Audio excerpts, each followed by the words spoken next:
Hello everyone, গত ক্লাসে তোমাদের পার্সেন্টেজের কিছু বেসিক কনসেপ্ট নিয়ে আলোচনা করা হয়েছিল।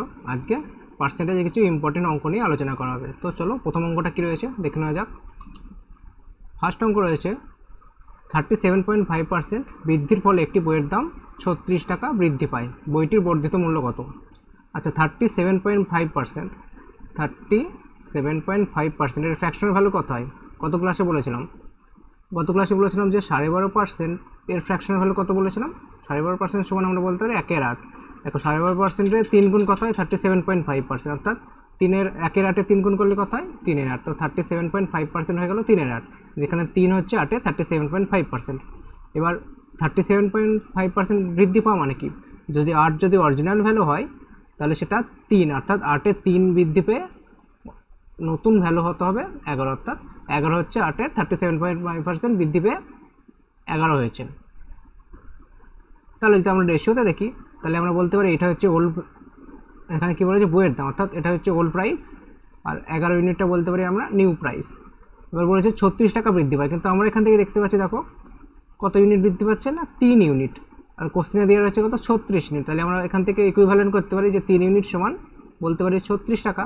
তাহলে 1 ইউনিটের ভ্যালু কত হবে? 1 ইউনিটের ভ্যালু হয়ে যাবে 36/3 সমান কত হবে? 12, অর্থাৎ 1 ইউনিটের ভ্যালু হয়ে গেলো 12 টাকা। আমাদের অ্যান্সার কী চেয়েছে? বর্ধিত মূল্য কত, অর্থাৎ নতুন যে প্রাইসটা হলো, অর্থাৎ 11 ইউনিট, 11 ইউনিটের ভ্যালুটা চেয়েছে। তাহলে 1 ইউনিটের ভ্যালু যদি 12 হয় তাহলে 11 ইউনিটের ভ্যালু কত হবে? 11কে 12 দিয়ে গুণ করতে হবে। তাহলে 11 × 12 সমান কত হয়? 11 × 12 সমান হয়ে যায় 132। তার অ্যান্সার হয়ে যাবে কত? 132 টাকা। নেক্সট কোশ্চেন কী রয়েছে দেখো, দুটি সংখ্যা তৃতীয় একটি সংখ্যা থেকে 20% এবং 12.5% বৃদ্ধি, মানে 12.5% বেশি। তাহলে আমরা যদি ধরে নিলাম একটা সংখ্যা 3, একটা তৃতীয় সংখ্যা, একটা ধরলাম প্রথম সংখ্যা, আর একটা ধরলাম ধরো দ্বিতীয় সংখ্যা। এর বলেছে দুটি সংখ্যা তৃতীয় একটি সংখ্যা থেকে একটা হচ্ছে 20% বেশি, একটা হচ্ছে 12.5% বেশি। 20%-এর ফ্র্যাকশন ভ্যালু কত? গত ক্লাসে বলেছিলাম 20% সমান আমরা বলতে পারি 1/5, আর 12.5% মানে একটু আগে দেখলাম 12.5% হয়ে যাচ্ছে কত? 1/8। আর বেশি মানে কি? এখানে 20% বেশি, অর্থাৎ 1 হচ্ছে 5-এর 20%, তাহলে 20% বেশি মানে কি? 5-এ 1 বৃদ্ধি পাওয়া তৃতীয় সংখ্যার থেকে, অর্থাৎ তৃতীয় সংখ্যাটা যদি 5 ইউনিট হয় তাহলে অন্য একটা সংখ্যা, অর্থাৎ ধরে নিলাম সেই সংখ্যাটা প্রথম সংখ্যা, তো সেই সংখ্যাটা কত হচ্ছে? 6। তারপরে বলেছে দেখো 12.5% বৃদ্ধি, এখানে 1 হচ্ছে 8-এর 12.5%, অর্থাৎ 8-এ 1 ইউনিট বৃদ্ধি।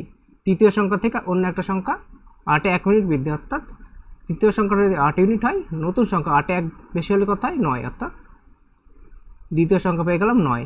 এবার এদের একটা রেশিও বার করা যায়, কম্বাইন রেশিও। তো যখন তোমাদের রেশিওর চ্যাপ্টারটা করাবো তখন এটা শিখিয়ে দেবো কীভাবে বার করতে। তো আপাতত একটু শিখে নাও এখানে কী করে বার করতে হবে। এই যে গ্যাপগুলো যেখানে রয়েছে না, এখানে একটা গ্যাপ রয়েছে, এখানে একটা গ্যাপ রয়েছে। এই গ্যাপে যে পাশের সংখ্যাগুলো রয়েছে, এখানে গ্যাপের পাশে দেখো 5 রয়েছে, আমরা কী করবো? গ্যাপে 5 বসিয়ে দেবো। একইভাবে এই গ্যাপের পাশে রয়েছে 8, এখানে 8 বসিয়ে দেবো। এই গ্যাপের পাশে যে সংখ্যাগুলো থাকবে সেই সংখ্যাটাই বসাতে হয়। এটা আরও ডিটেলসে রেশিওর চ্যাপ্টারে যখন করানো হবে তখন আরও ডিটেলসে আলোচনা করব। এবার কী করব? পুরোটাকে গুণ করতে, অর্থাৎ ওপর নিচ গুণ হবে। যেমন 5 9 কত হচ্ছে? 45 5 4 কত হয়? 40, 6 8 48। তো আমরা তিনটে সংখ্যার কম্বাইন্ড রেশিও আমরা পেয়ে গেলাম কত? 45 40 48। এবার কী বলেছে? প্রথম সংখ্যাটি দ্বিতীয় সংখ্যা অপেক্ষা কত বেশি? প্রথম সংখ্যা কোনটা? এখানে প্রথম সংখ্যা হচ্ছে 48 ইউনিট, আর দ্বিতীয় সংখ্যা হতে 45 ইউনিট। চেয়েছে কি? প্রথম সংখ্যা দ্বিতীয় সংখ্যা অপেক্ষা কত পার্সেন্ট বেশি। তাহলে যদি আমরা লিখি এভাবে, 2 নম্বর সংখ্যা এটা হচ্ছে 1 নম্বর সংখ্যা, 2 নম্বর সংখ্যা কত? 45 ইউনিট = 48। এবার এটা কিন্তু আরেকটু সিম্পলাই করে কত পাবো? 3 দিয়ে কাটবে, 3 × 45, 3 × 48, অর্থাৎ প্রথম সংখ্যাটা দ্বিতীয় সংখ্যা অপেক্ষা কত বেশি? 1 ইউনিট বেশি। কততে বেশি? না 15তে বেশি। অর্থাৎ আমরা বলতে পারি, এর আগের দিন শিখেছিলাম 15তে বেশি কত? 1। তাহলে 1-এর 15, এটা যদি ফ্র্যাকশনাল ভ্যালু থাকে তাহলে ডাইরেক্ট এর পার্সেন্টেজ না বার করে ডাইরেক্ট বলে দেয় এটা কত হবে। যদি ফ্র্যাকশনাল ভ্যালু না জানা থাকে তখন আমাদের পার্সেন্টেজ বার করতে হলে কী করতে হবে? এটা 100% দিয়ে গুণ করে দিতে হবে। তো এটা সিম্পলাই করলে পাওয়া যায় হচ্ছে 6.23%। তো অ্যান্সার হয়ে যাবে 6.23%। নেক্সট কী অঙ্ক রয়েছে দেখো, তেলের মূল্য প্রথমে 16.67% বা 16.23% বৃদ্ধি পেল এবং পরে 7.17% হ্রাস পেল। আচ্ছা, 16.67%, এটা সমানই আমরা বলতে পারি 16.23%। এইটা সমান কত হয়, এর ফ্র্যাকশনাল ভ্যালু হয়ে যায় 1/6। এগুলো কিন্তু মুখস্থ রাখতে হবে, মুখস্থ বলতে প্র্যাকটিস থেকে অটোমেটিক মুখস্থ হয়ে যাবে। তো 16.2-3% সমান 1/6। এখানে কী বলেছে, বৃদ্ধি পেয়েছে। আচ্ছা, এটা আমরা করব একটা রেশিওর মাধ্যমে, রেশিও মেথডের মাধ্যমে করব। তো একটু শিখে নাও রেশিও মেথডটা কীভাবে করতে হবে। দেখো 6-এ 16.2-3% বৃদ্ধি মানে কি, 6-1 বৃদ্ধি, অর্থাৎ 6 থেকে সেটা বেড়ে কত হয়ে যাবে, 7। রেশিওতে এটা পেয়ে গেলাম।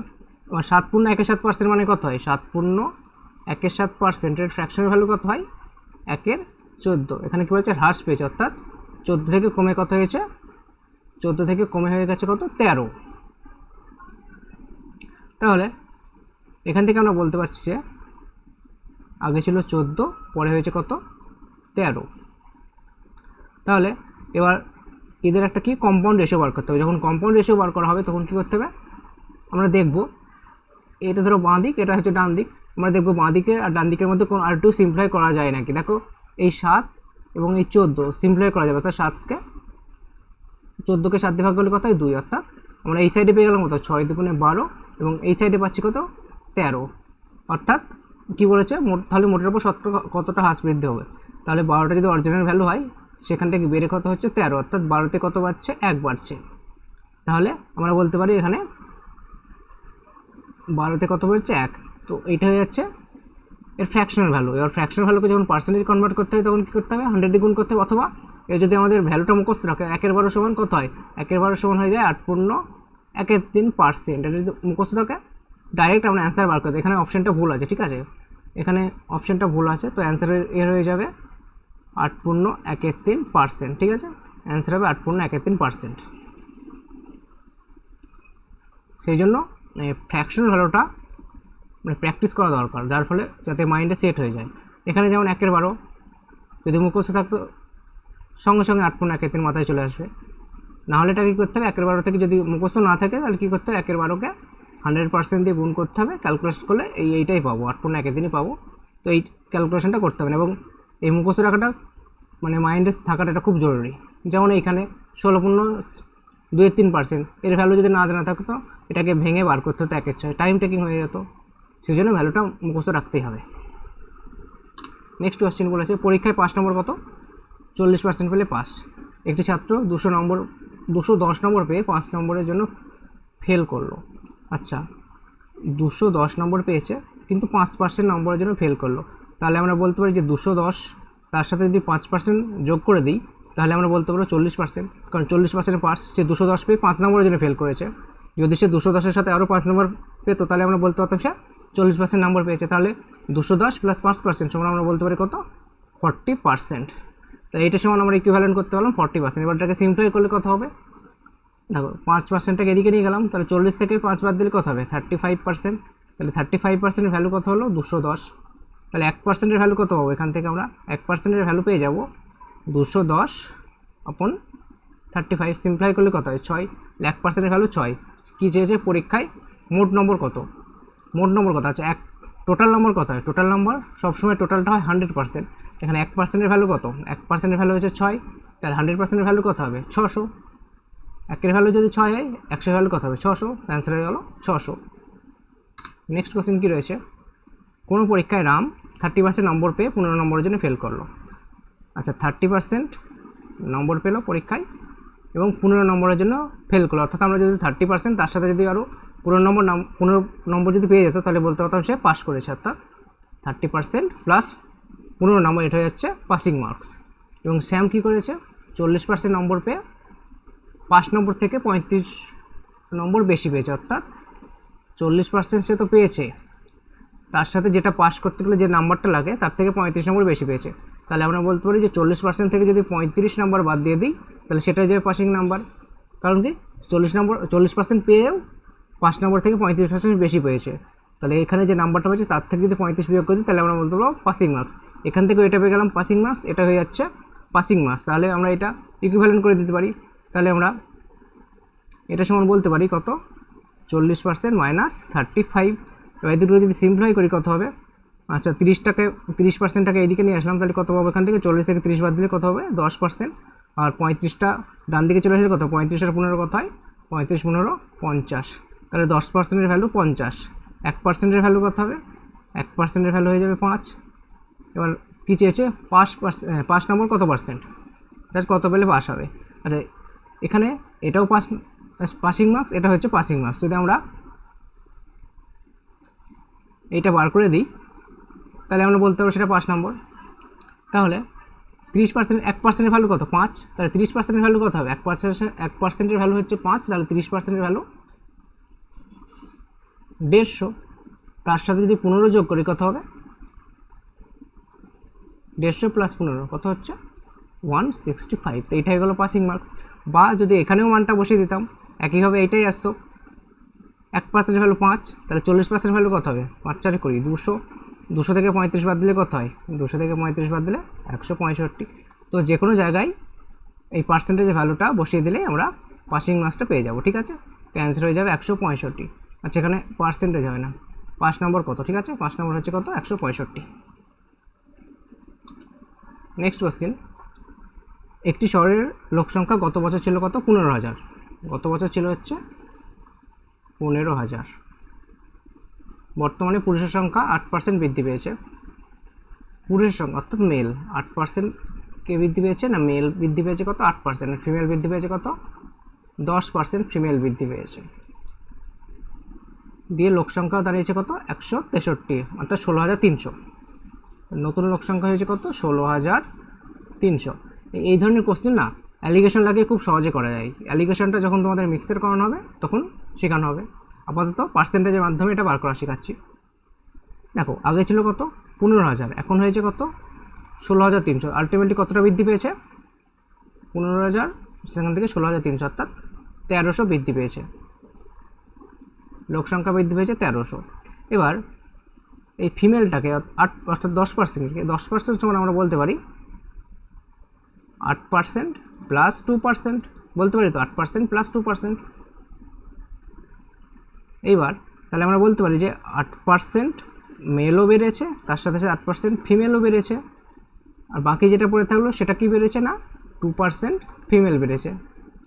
8% মেলও বেড়েছে, দেখো এখানে 8% মেল বাড়ছে, 8% ফিমেলও বাড়ছে, তার সাথে এক্সট্রা 2% ফিমেল বাড়ছে। ঠিক আছে। আচ্ছা এখানে 15,000 যে লোক সংখ্যা রয়েছে এর মধ্যে মেলও রয়েছে ফিমেলও রয়েছে, অর্থাৎ আমরা বলতে পারি যে টোটাল লোক সংখ্যা মানে কি মেল প্লাস ফিমেল টোটাল হচ্ছে। তাহলে আমরা এখান থেকে বলতে পারি যে মেল প্লাস ফিমেল অর্থাৎ 8% যেটা ইনক্রিজ হচ্ছে সেটাই টোটালের উপর ইনক্রিজ হয়েছে। তাহলে 15,000-এর 8% কত হয়, 15,000-এর 8% কত হবে, 15,000-এর 8% অর্থাৎ 8/100, শূন্য করলে কত 8×15 120, অর্থাৎ একটা শূন্য পড়ে থাকবে অর্থাৎ 1200। তাহলে আলটিমেটলি টোটালে অর্থাৎ মেল প্লাস ফিমেল মিলে বা টোটাল 1200 বেড়েছে। বাকি এখানে কিন্তু আমরা দেখতে পাচ্ছি 1300 বেড়েছে, কিন্তু যখন আমরা 8% টোটালের উপরে দেখলাম 8% যদি টোটালের উপরে বৃদ্ধি হয় কত হচ্ছে 1200, কিন্তু আলটিমেটলি বেড়েছে 1300, অর্থাৎ 100 এক্সট্রা হচ্ছে। এই 100 এক্সট্রা কেন হচ্ছে, কারণ এই 2% ফিমেল সমান 100, তাহলে এই 2% অর্থাৎ 2% ফিমেলটা হয়ে যাচ্ছে 100। 2% ফিমেল মানে কতটা বৃদ্ধি হয়েছে 100, অর্থাৎ 2% ফিমেল মানে হয়ে যাচ্ছে 100। তাহলে 2% ফিমেল মানে 100 হয়, তাহলে 1% ফিমেল কত হবে, 1% ফিমেল হয়ে যাবে কত 50। তাহলে 1% ফিমেল যদি 50 হয় তাহলে 100%, অর্থাৎ টোটাল ফিমেল মানে কি 100%, 100% ফিমেল কত হবে 100% ফিমেল হয়ে যাবে কত 100% ফিমেল হয়ে যাবে 50-এর পর দুটো শূন্য অর্থাৎ 5,000। তাহলে 5,000টা ফিমেল আগে ছিল, এখন সেখান থেকেই 10% বেড়েছে, অর্থাৎ 8% প্লাস 2%, অর্থাৎ 5,000-এর ওপরে 10% ফিমেল বেড়েছে। আমাদের অ্যান্সার চেয়েছে কি পূর্বে মহিলার সংখ্যা কত ছিল, অর্থাৎ আগে ছিল 5,000, তো অ্যান্সার হয়ে যাবে 5,000। যদি বলতো যে বর্তমানে মহিলার সংখ্যা কত হয় 5,000-এর সাথে আরও 10% অ্যাড হবে, অর্থাৎ 5,000-এর সাথে আরও 10%, 5,000 10% কত হয় 500। তাহলে বর্তমান মহিলার সংখ্যা যদি চাইতো তাহলে অ্যান্সার হতো 5,500। ঠিক আছে, তো আজকে এই কটা অঙ্ক নিয়ে আলোচনা করা হলো। নেক্সট ক্লাসেও আরও এরকম কিছু ইম্পর্টেন্ট অঙ্ক নিয়ে আলোচনা করা হবে। তো আজকের মতো এখানেই থাকলো, দেখা হচ্ছে নেক্সট ক্লাসে।